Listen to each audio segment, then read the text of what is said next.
right. Hello, everyone. Thank you so much for bearing with us and spending your time with us tonight. Welcome to Ebers School of Aromatherapy webinar.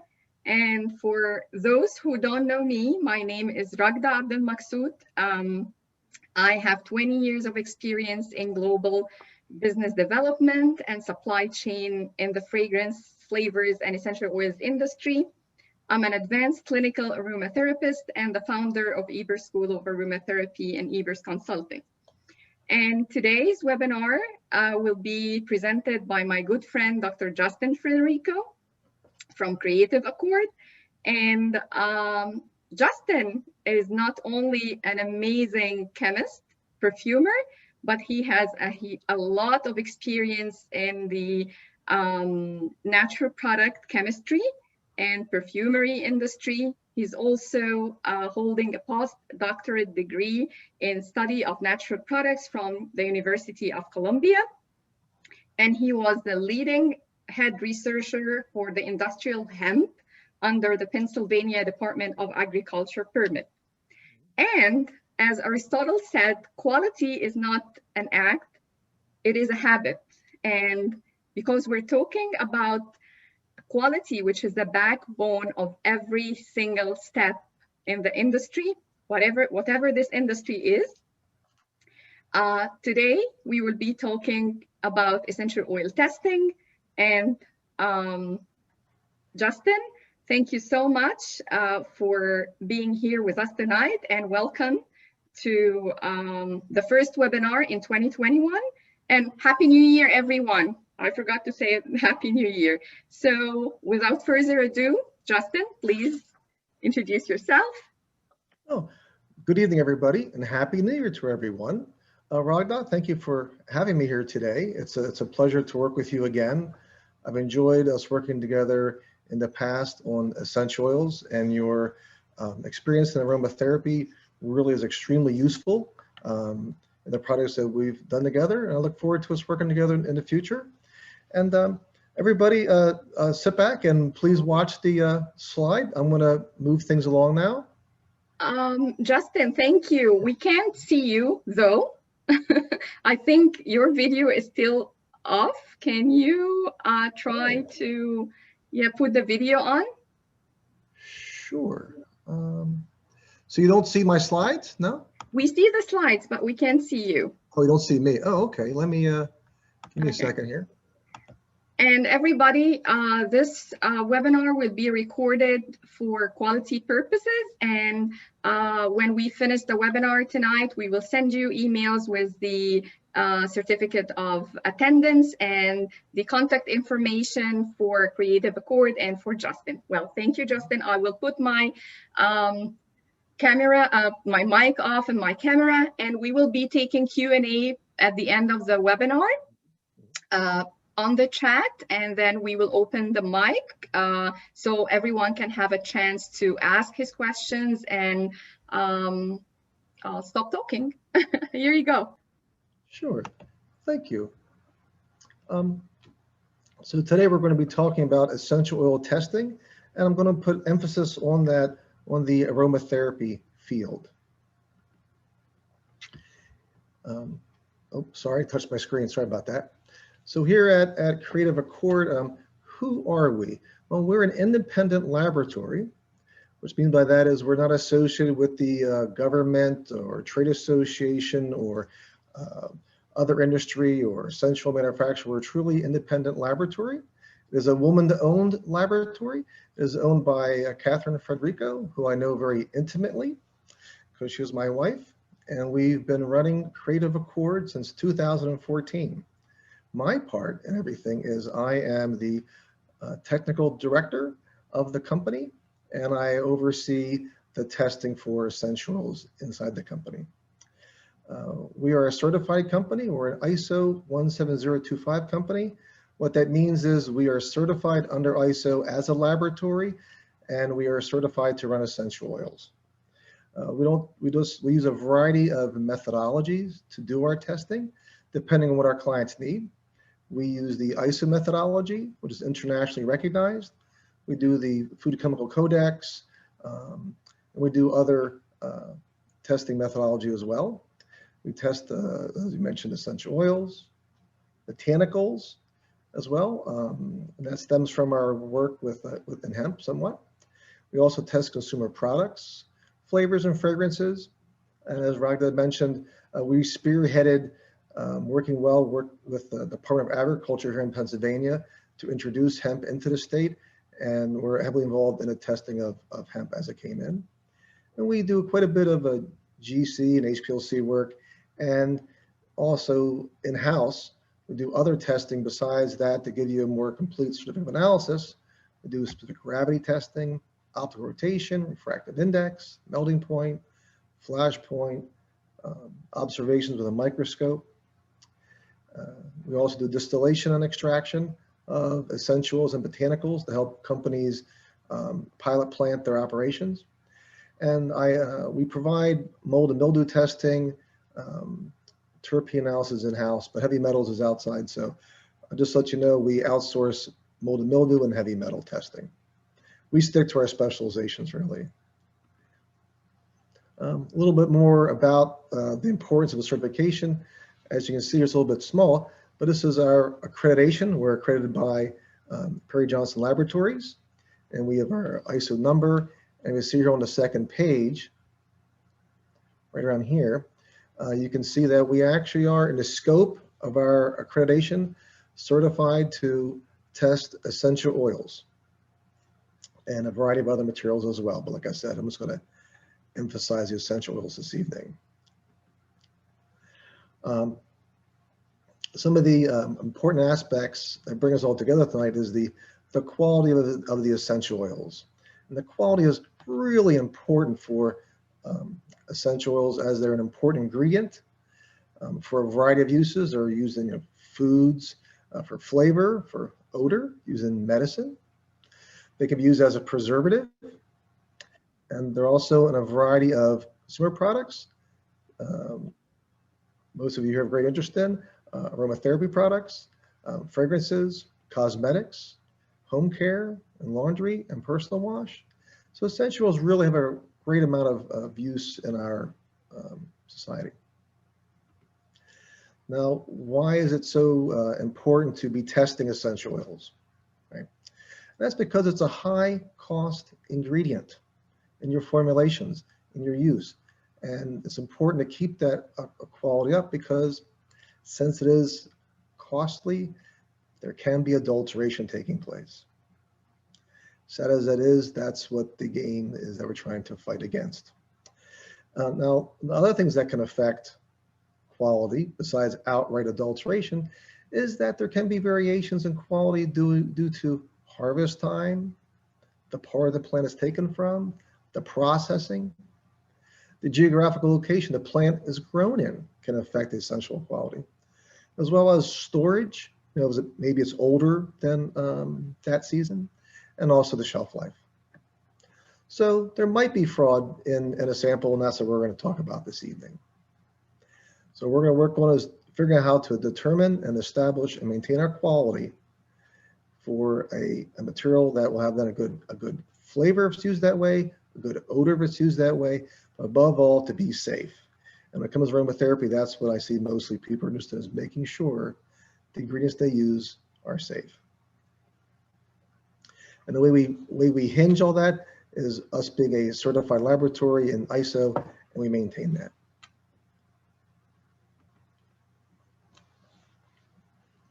So we're going to start off. I'm going to start by going stepwise through how a plant is. Let me move this thing. It's just weird. I don't know what that is. Sorry. Essential oil isolation. Sorry again about that. Essential oil isolation. We're going to start off with. I'm going to walk through when you go from the plant to the oil, then deciding how to characterize it, and then how to authenticate it, and then I'll lead you to a C of A. So let's start with the essential oil. How we get to the essential oil. There's various techniques out there that you can use to separate the oil from the plant material. Oftentimes, historically, is steam distillation. Nowadays, you may have hydro distillation, a solvent extraction type distillation. You also can have rather than distillation, outright just extraction from a liquid. You can use a wax. That's usually used for more fragile flowers. You can have a supercritical fluid extraction, a very modern technique. You also can have, occasionally see microwave assisted extraction. All of these types of isolations of the essential oil from the plant can lead to subtle changes in the quality of the essential oil if care is not taken. So it's important to know where your essential oil not only came from, but how was it separated from the plant material. So once we get it separated, we have to think about how do we want to characterize it, right? And the way we go about it here is that we have physical standards that we use, and we have reference standards. And these reference standards may be historical references, they may be what's in the marketplace already, but as a testing laboratory, we purchase reference standards that are agreed to by various associations. In particular, there's the International Organization of Standardization, ISO, which we follow.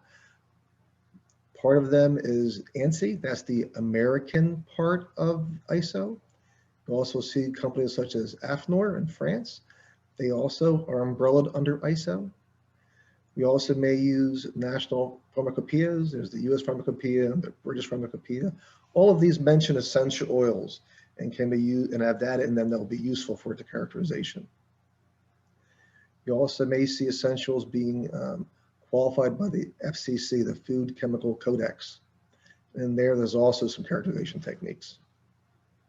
And these are all good to trust and to follow. So in particular, the quality characteristics that we're interested in is the test methods of results, such as for these liquids, remember we're talking about liquids, we can look at the density, whether it's the gravity. Another older technique is refractive index or optical rotation.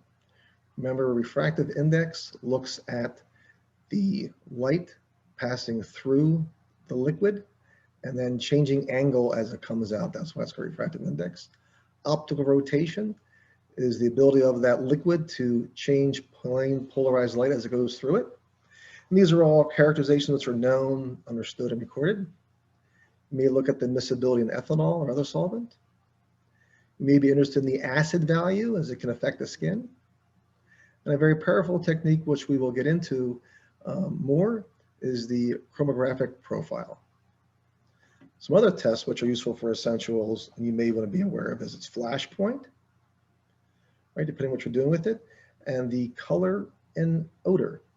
Remember, your eyes are a very good source to help you figure out something's good or bad. So look at the color of something's good. And also, if you smell something, think something smells off or rancid, then you're probably right. It may be. So these are all techniques that we use, and you should ask for in your CFA if needed. For the chromographic profiles, I mean by that is gas chromatography gives you a profile, and also does high pressure liquid chromatography. These are both well understood techniques that we use here, and I'd like to talk about some more. Other techniques that are used, you can use NMR, you can use elemental analysis, or infrared spectroscopy.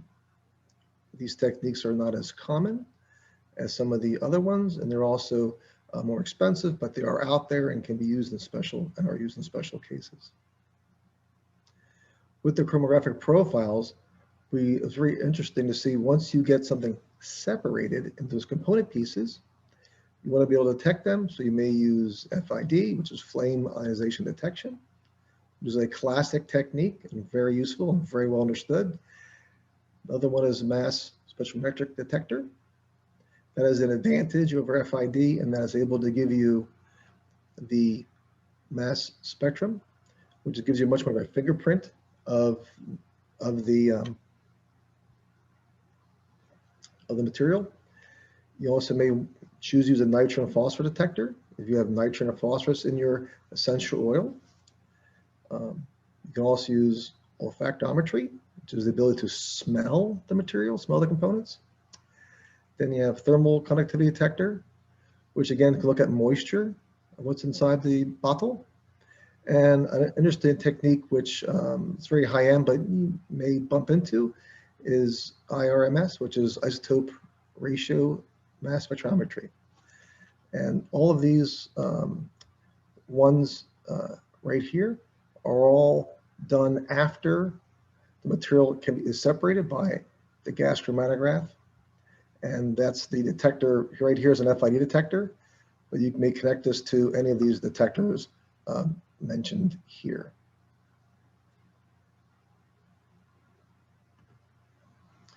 Let's take a look more at, see if I can make this go away.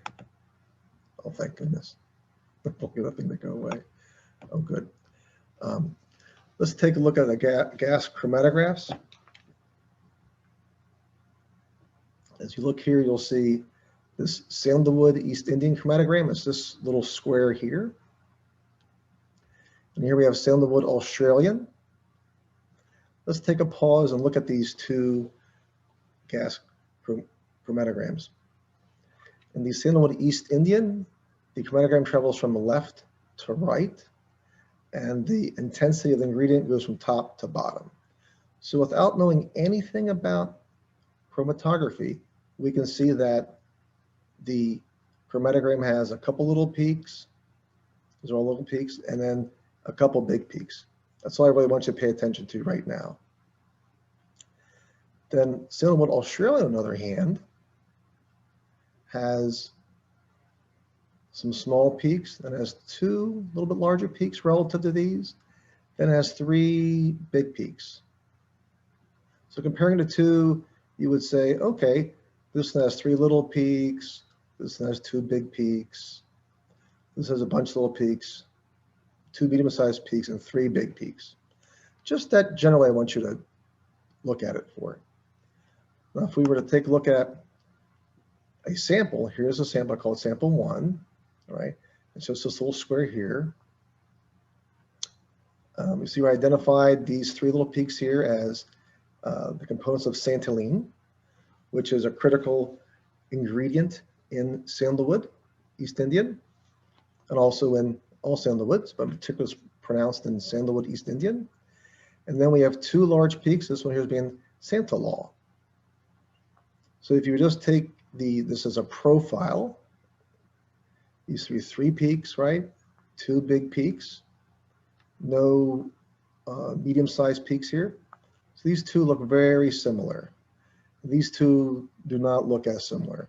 So if I was the analyst here, I would continue to analyze this, leading towards it being sandalwood East Indian. And these are actually chromatograms that we've done here in the laboratory successfully. So if you look at sample 2, however, this is another real sample. We have here some peaks that we don't see in the upper two parts, right? These are 2, 3 big really peaks. Kind of empty area in here where there should be a bunch of terpenes. Then we have a variety of small and medium-sized peaks in here. And then we have a whole cluster of peaks back here. So this appears to be not the same as the 2 sandalwoods above. In fact, looking at it, this appears to be dipropylene glycol, which is a common diluent. And this back piece here appears to be foreign matter. So I would conclude that this sample number 2 is in fact adulterated. You can actually go as far as to say that possibly the DPG is being added to the sample to extend the amount of material they have.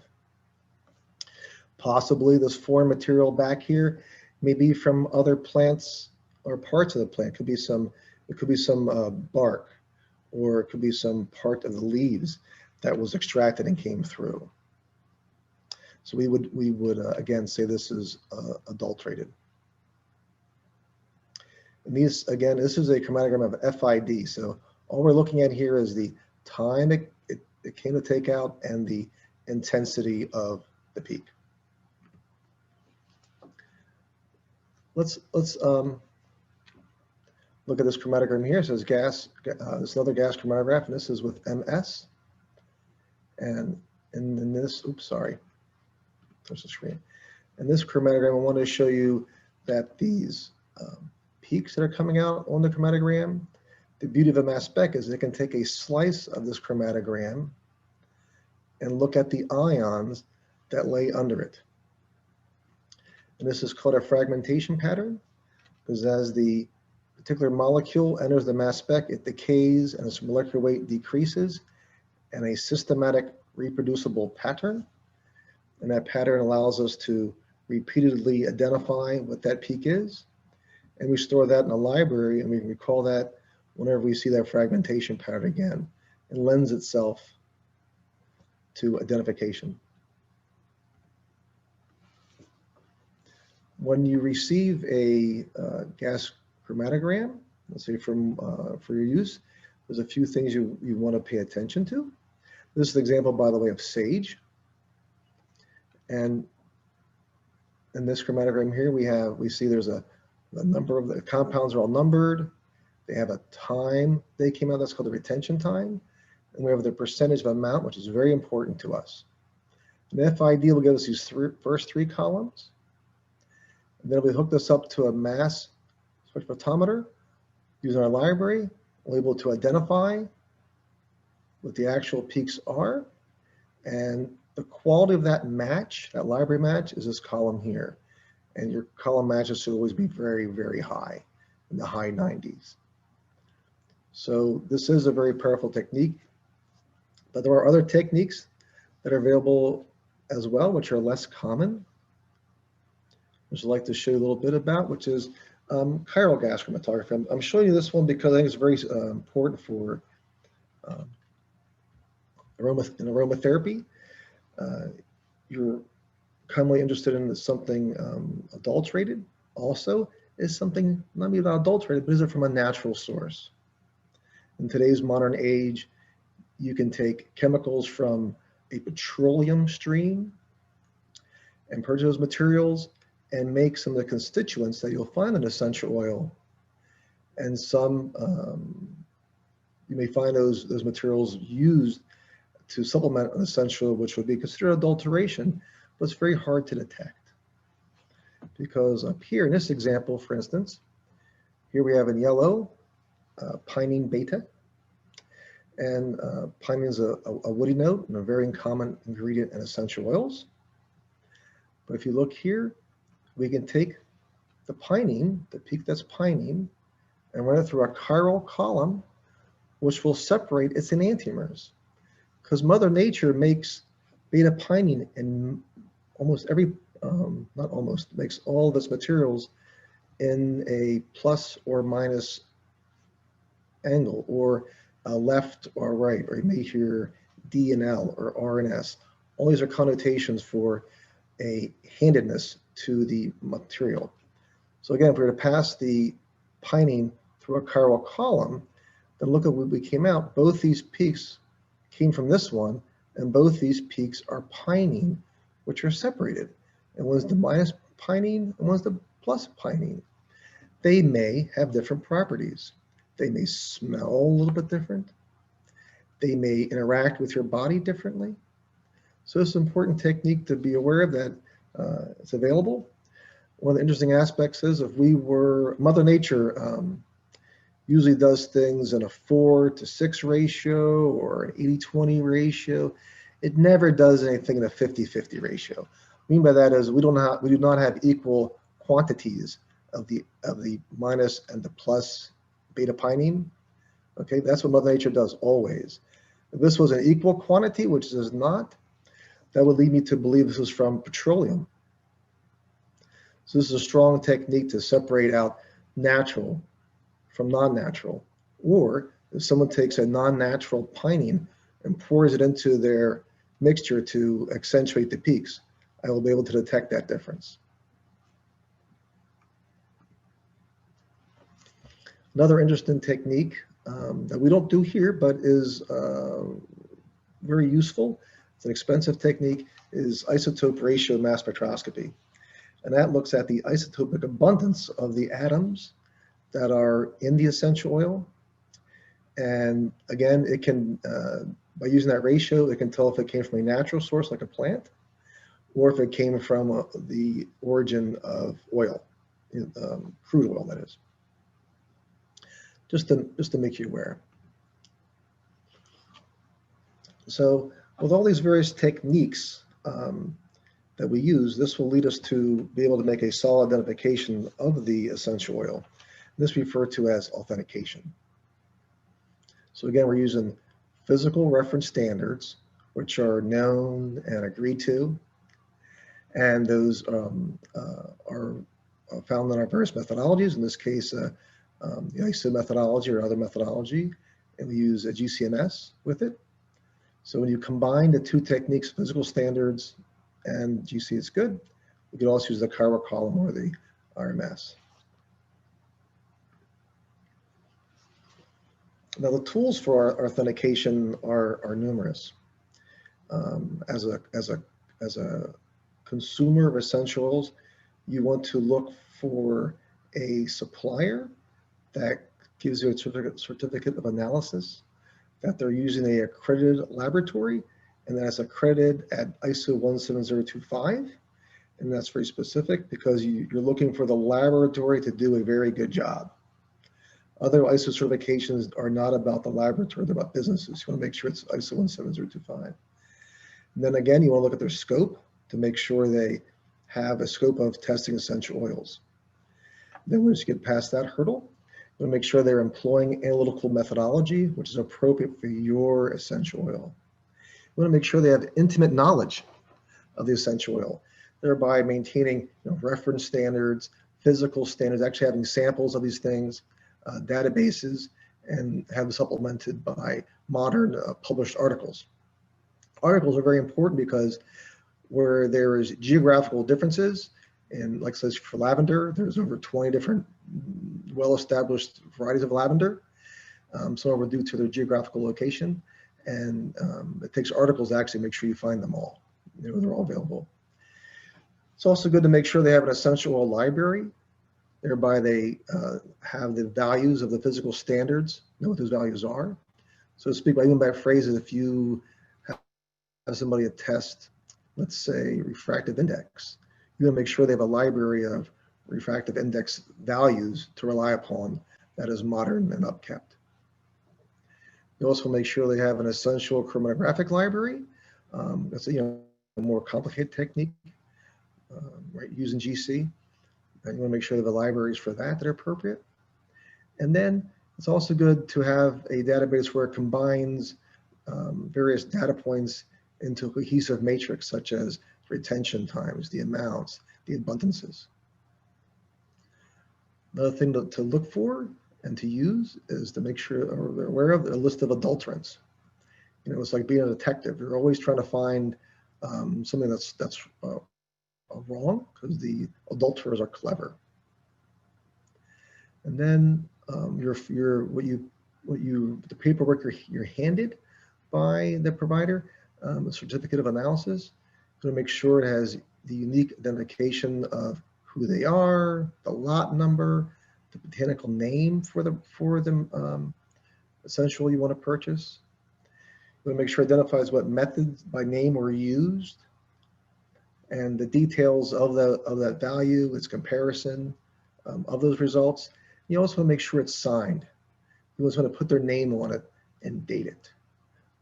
All these things an ISO 17025 laboratory has to follow. So be comfortable in asking for that information. So let's talk about what's in the bottle. Like here's let's put it all together. So we start out by looking at the isolation of the essential oil from the plant into an oil. We look at what quality characteristics would be good to use to identify this oil, which will clearly identify it. Not only essential oil, possibly components of an essential oil. And then we're going to compare that to a standard. It's just 1, 2, 3, and done. Here's an example of that. I'm gonna blow up this screen here and see the results a bit better. This is a certificate analysis I just took off the internet. But at the top of it, it gives a lot number, a sample ID, date of manufacturer, the expiration date, that's important for you to have. It tells you who the customer is, and the quantity. These are all important things to have at hand. And then we have the lower part of the page, you see the results, and you see components like aldehyde for coumarin, refractive index, and you have all these tests. The reason why we use all these tests is that you need to. Not only one tool can do this for you.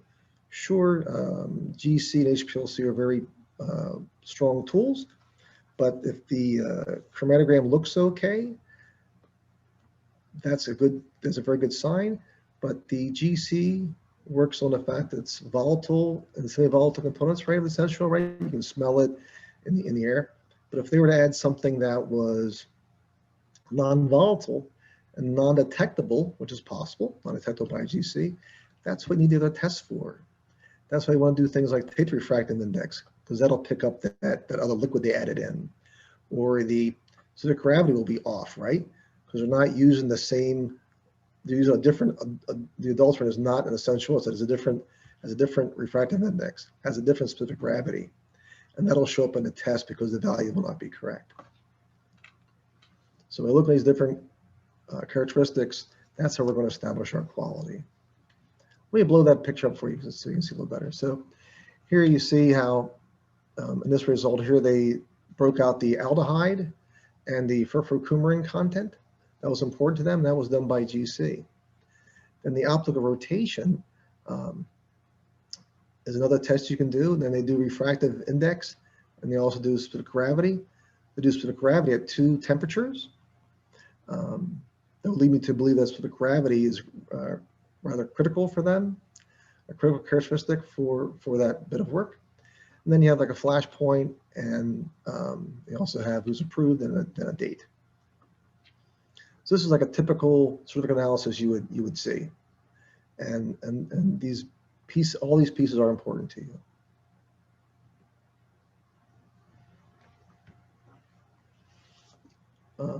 This here is our contact information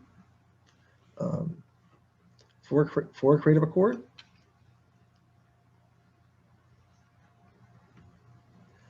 And for this talk, Creative Accord is giving to the audience, you guys out there, we're going to be giving you, using this code, we're going to be giving you $50 off the cost of doing essential testing if you choose to do so with us. And I ask you to work with Magda if you'd like to have this talk.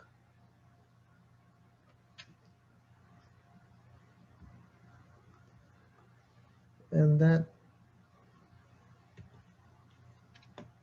concludes where I was at.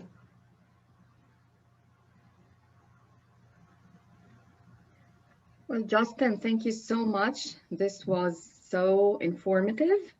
And actually, I'm sure I have a lot of questions, despite I have been there for 20 years, but I have no questions for you when everybody else will ask their questions. But thank you so much. And I want you to describe your analogy about the C of A. And oh, sure. Yeah. This is a very good analogy. Yeah, let me go back here. Yeah, the C of A analogy Ragda was talking about is to get your head around why do we have to do all this testing for our essential oil. Think of it as when you travel abroad. Remember how it used to be, if you want to travel and go to the airport here in the United States, you'd present your driver's license, right? And it lets you go through security and you hop on the plane and you go. But it isn't like that anymore, is it? Now you have to have your driver's license, but you also have to have your passport. And you have frustration, you think it's like almost the same document, right? But you gotta have both of them. And then you gotta have your boarding pass, right? You have like 3 different documents. You might have to have some other document, all a little bit different, all coming from different authorities. Think of it like that. Each one of these are refractive index, specific gravity, density. They're each another document that's very similar that helps you to to establish the quality of your essential oil. Just like all that paperwork you gotta show the security guard helps to identify you as a quality person to get through the front door. Thank you. So can we actually will open the Q&A now, so you guys can open your mics and cameras if you like, or if you feel comfortable, you can type in the chat. We're a small group today, so we can take the live Q&A if you'd like.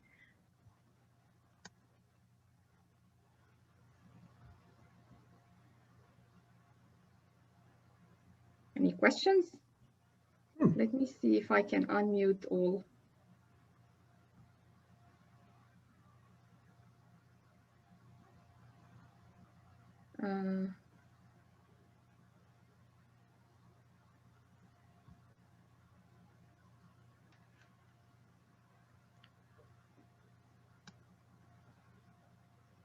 Should I do it on my side? No, actually, they are not muted by me, so they can ask if you guys would like to ask any questions. It looks here like,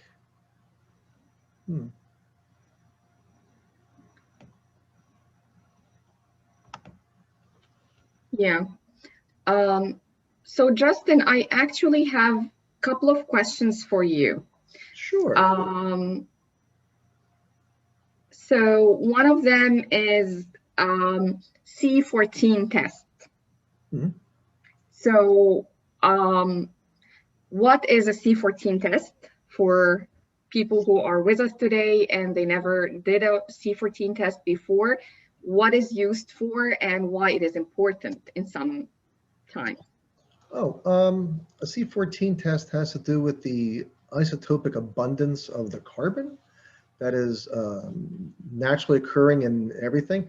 Everything has carbon in it, which is everything we see besides glass. Has carbon in it, and the source of the carbon, interestingly enough, taken from, let's say, volcanic rock, or taken out of petroleum out of the ground, or from a living plant on the surface of the planet, the carbon content, the isotopic part of the carbon will be different on each one. So the age or origin of something can be traced using C14. And that you have carbon 12 as natural abundance, then you have C13, and then you have C14. If that's what you're referring to, if that's the yeah. So then you're able to. It's useful in that, especially when it comes to natural products, because something grown from a plant, grown on the surface of the plant, right? As it's creating and being manipulated, it'll have a certain isotopic abundance. Where, excuse me, if it came out of a few miles under the earth from oil, its C14 number will be different, and you can easily see that. It's a good technique. It's a good technique for natural termination. And that, let me just page through.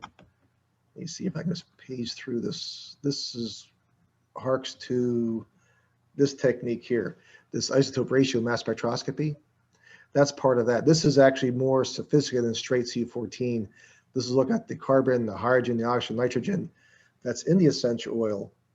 And again, you'll see this technique used little, but it's very accurate. It's just so expensive and so time consuming to do. That's why I don't see it much. Yeah. I have a question from Rabab about, they ask for an MSDS, not only COA. So can I answer part of this? Now it is called SDS, not MSDS. And in order for us, like if we're talking about different industries in the fragrance industry, for you to buy an oil from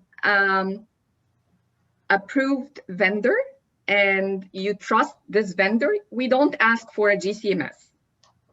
We ask for a COA, and it has the refractive index, optical rotation, and specific gravity, which this is for us is the tools that, okay, this oil, if anything goes off from the percentages, the minimum and maximum, that means that this oil, something is wrong. So we ask for a sample and a GC.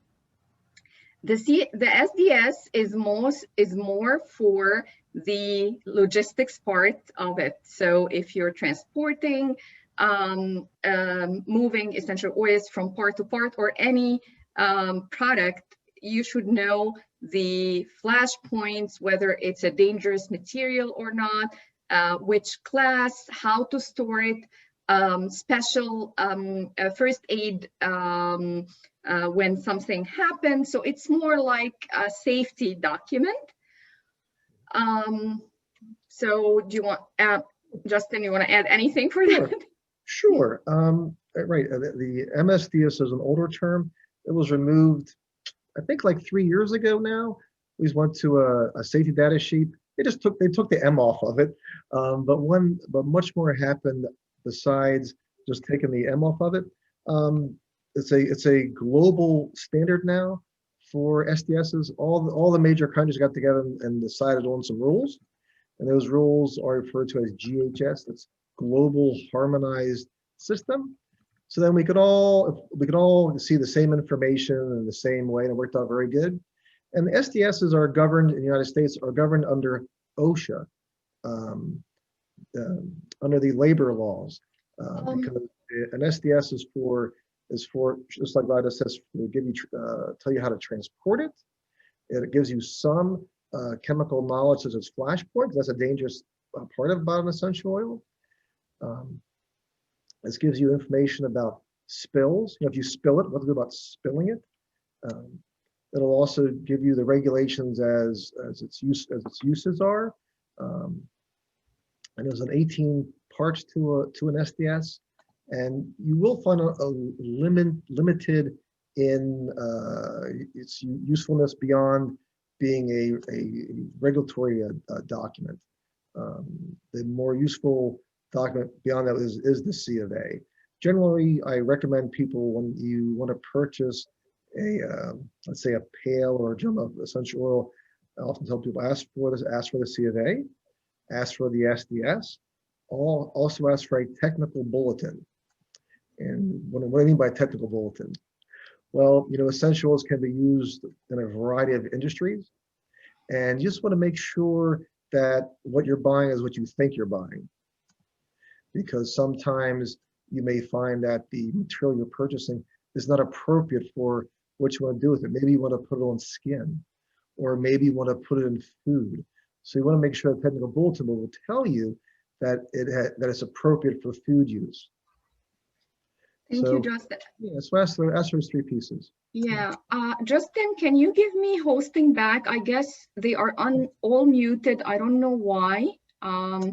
So we need to unmute them. So Okay. maybe stop sharing for a minute and then give me back control. Yep. Thank you. And I will see why they are muted. I don't see. Okay. Guys, you can unmute yourself. It's not, I don't know if you can unmute yourself or no, because there's nothing here. I'm not sure what's happening, but I'm sorry about that. Yeah, you can unmute yourself for sure. But let me go to the other question. If we have a new oil from a new plant, can GC-Mass tell me the botanical name via active agents? That's an interesting question. It is, yeah. And I know why. You can. You would need some other tools to go along with it, but yeah, you could.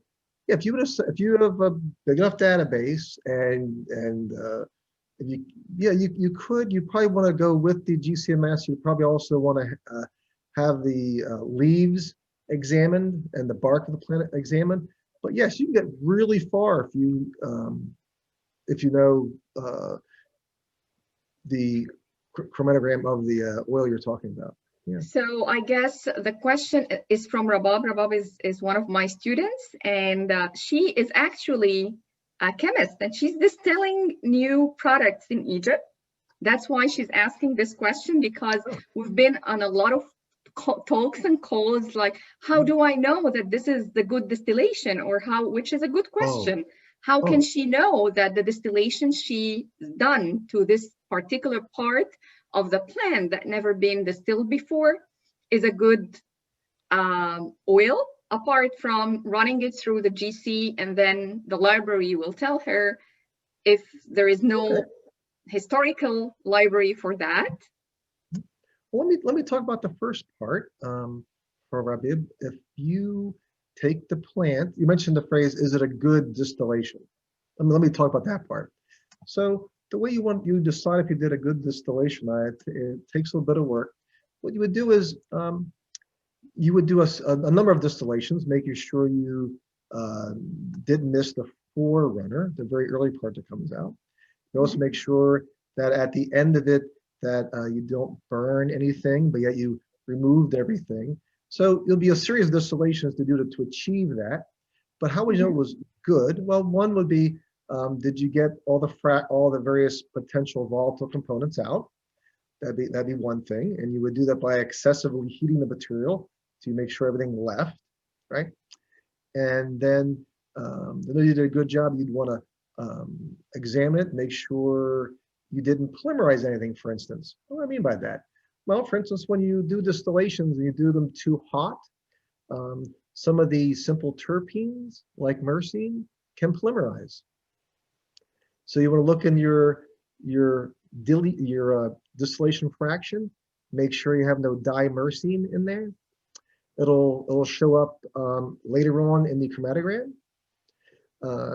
What ways of preventing that from happening would be to make sure your oil, before you distill it, or leaves or branches, whatever you have in there, that is pH neutral, because acid-rich media will tend to polymerize the myrcene and other materials. You'll see this also in things like classics. You'll see this in things like bay oil, sage, more of these herbaceous type essentials that have quite a bit of myrcene, you'll see it in. Some other ways you can tell if you did a good distillation is looking at the odor, looking at the color, right? If it doesn't have colored bodies in it, right?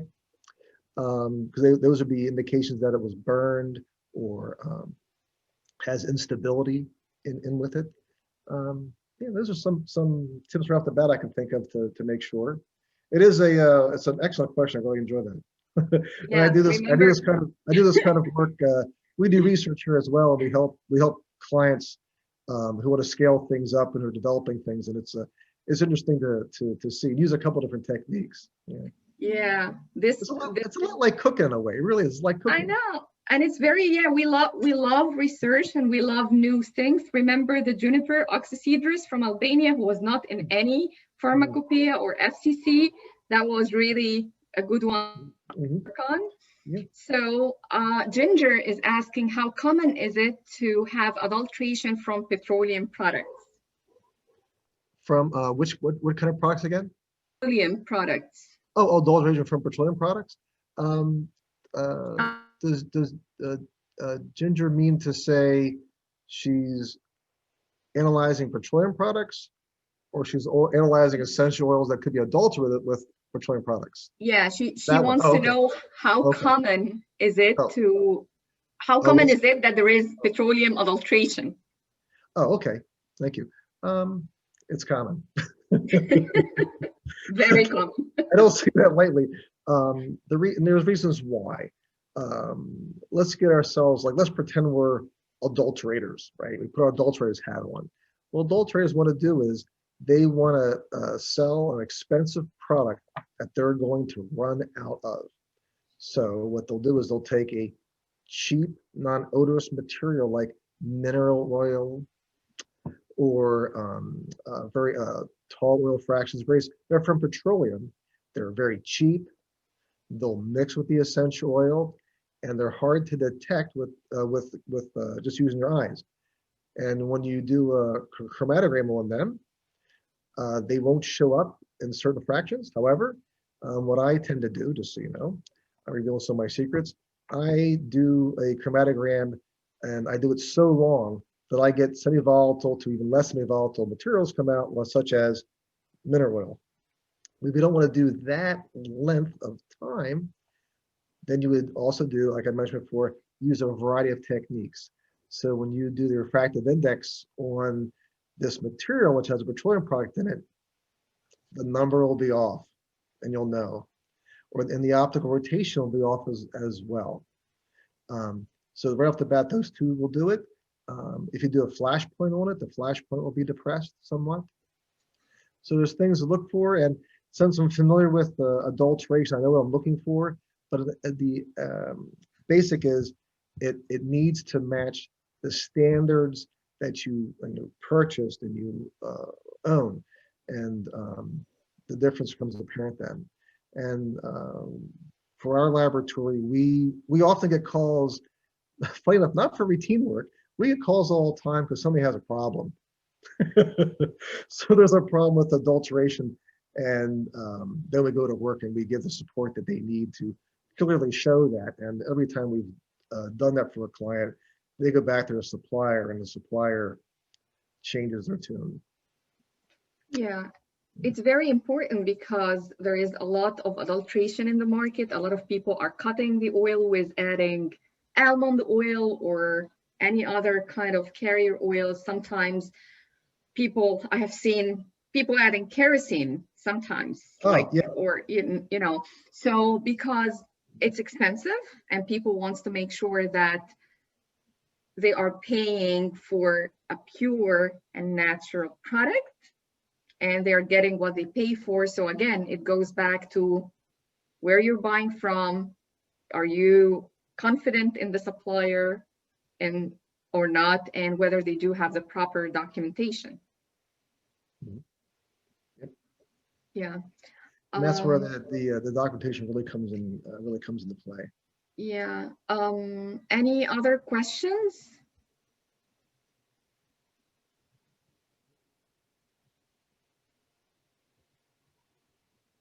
You guys can type in the chat. I don't know why we can't. I'm not sure. Justin, can you unmute them? Because I don't have from participants. Just unmute in case somebody wants. No? I'm trying. Let's see what I can do here.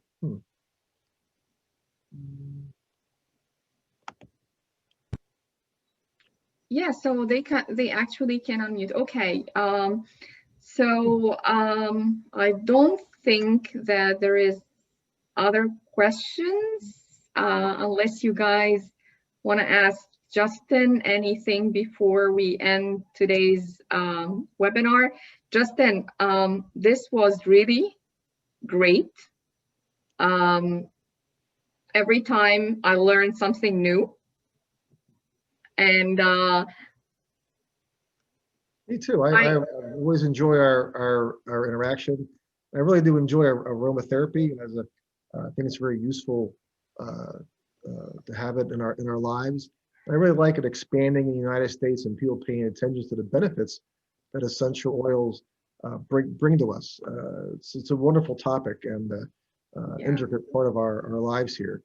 And again, thanks for inviting me to join in. Oh, my pleasure. And yes, it is important on every aspect. And actually, we're trying to, in NAHA, which is the National Association for Holistic Aromatherapy, to educate people more about the aromatherapy and essential oil therapy, if we can call it that. And always try to get different points of view from industry experts in the school here to let people know what exactly is happening behind the scene, from the plant to through all of the supply chain until they buy the small bottle in the shop. And it's very important because a lot of us are not technical, and that's why we go to technical people like you. And we actually had a very interesting conversation a couple of days ago about air testing for essential oils, for COVID, for masks. Oh, remember yeah. the conversation? Do you want Yeah, to talk about it? sure. I'm happy to. Um, I'm such a nerd, but I've been looking at how the world's been affected by the COVID, and I'm a big fan of fragrances. And wearing a mask and staying away from everybody else is boring because you don't get to smell perfume and cologne and have a conversation about these things. Or it's likewise Or about this. virus? You don't have that kind of flavor. So I was in a couple of conversations about how with the COVID, people want to use various essential oils for the treatment of the COVID, but the issue is that you're wearing a mask. So if you want to breathe in the aroma of the essential oil, but you have a mask in place, is that going to ruin your ability to breathe it in? Do some components move through a mask quicker than others? So I've been pondering, studying that to see if certain essential oils, maybe certain essential oil types, work through a mask better than others. Maybe I don't know, like a light orange or a light lemon oil. Maybe that'll go through it'll go through a mask easier. But let's say a heavier resinous wood essential might not. It's not known. So an idea of the study is to see if some materials move better through than other ones. I actually hope very much so that the de-stressing essentials do go through the mask, because that's what we need most of. Yeah, well, I hope first that we can get rid of the mask soon and do Better not yet. need the mask, because as amazing this sounds, we do have different quality and different product type of the masks, like the N95, the cloth mask, everyone will be different. So the penetration of the essential oils inhalations through the mask is going to be different. So I guess our tool in aromatherapy, which is the personal inhaler, is a great tool because it's very personal. It's like you can use it anytime without diffusing essential oils around people. And then it helps you, through the mask until we reach the day that we want to smell perfumes again without wearing the mask. But I like the idea because I think I myself like to be on this research to see which essential oils really is working through the mask and penetrating, which is great. So we have Luis from Mexico is saying thanks and greetings. Marnie also is saying thanks. Thank you all for spending your Sunday night with Justin and I, and it was great having the questions, and we hope that you are not bored with the technical. I don't think at all. Chemistry is amazing, especially when someone like Justin is explaining it. And because every time he was sending me the email, he was saying, well, boring slides number 1. I said, it's not boring. Boring slides number 2. No, it's not boring, Justin. and for your students and the attendants today, if anybody has any questions, sometimes people look at me as a technical person, they feel intimidated. I'll tell you right now, there's no bad questions. There's no dumb questions. There's a lot to learn. I have a lot to learn too. So please be comfortable asking me anything. It's just go right ahead. Just send me an email or a text, whatever. It's all good. Feel free to do so. Thank you for this offer. I really appreciate it. And we'll send emails with all the contact information. And this is one thing I can assure you, Justin is always replying same day, even late at night. So, and he likes to reply with a valid and scientific reply. So, yeah. So thank you so much, Justin. It was wonderful having you here, and hope we can do more webinars for the school and for Creative Accord. And Thank you everybody for being with us tonight, and please, there is another question. Do you have any book where I can study more?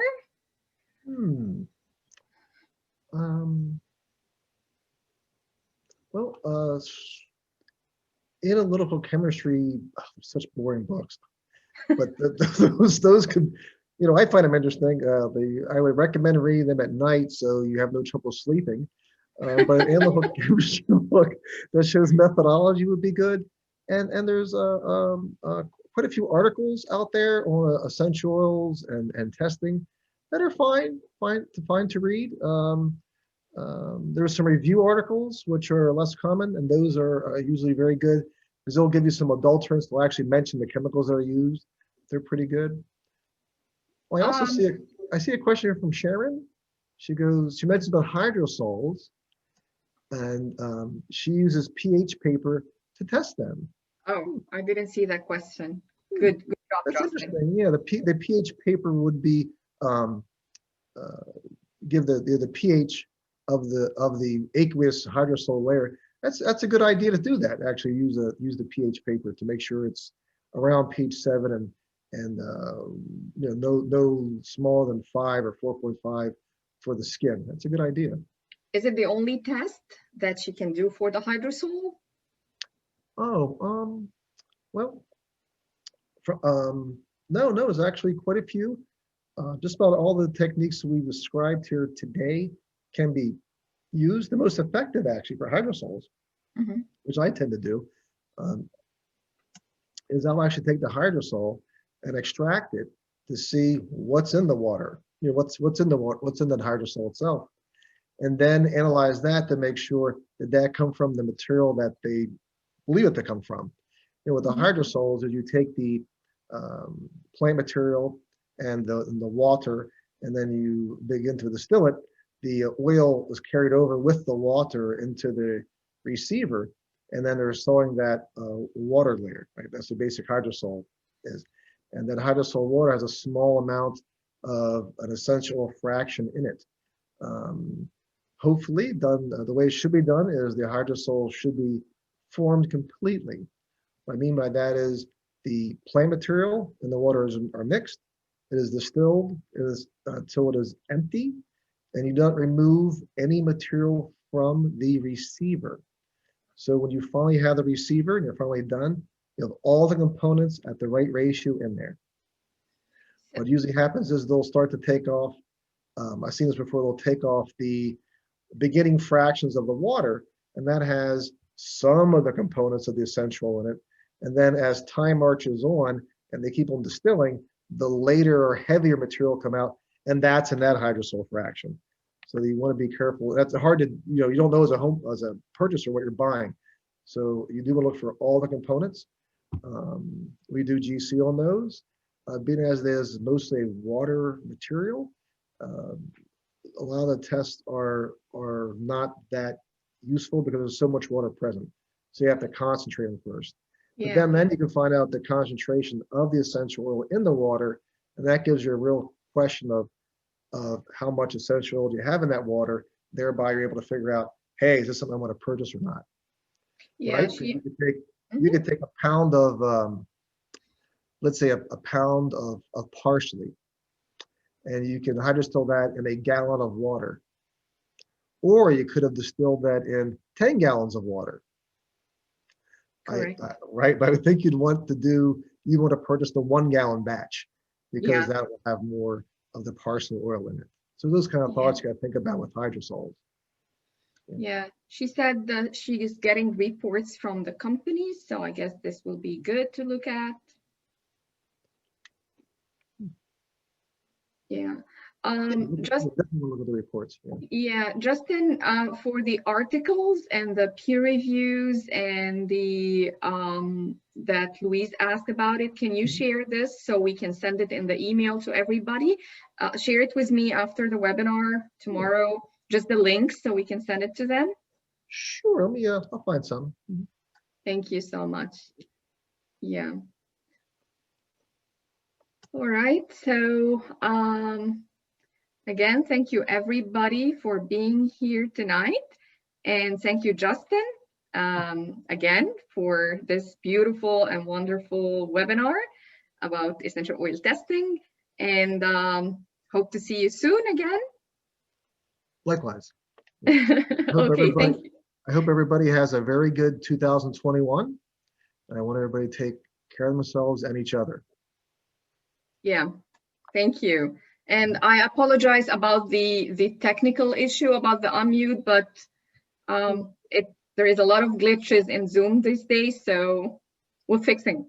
We'll send an email to fix it. All right, thank you so much and have a great night. Bye-bye. Bye-bye, everybody. Good night. Bye.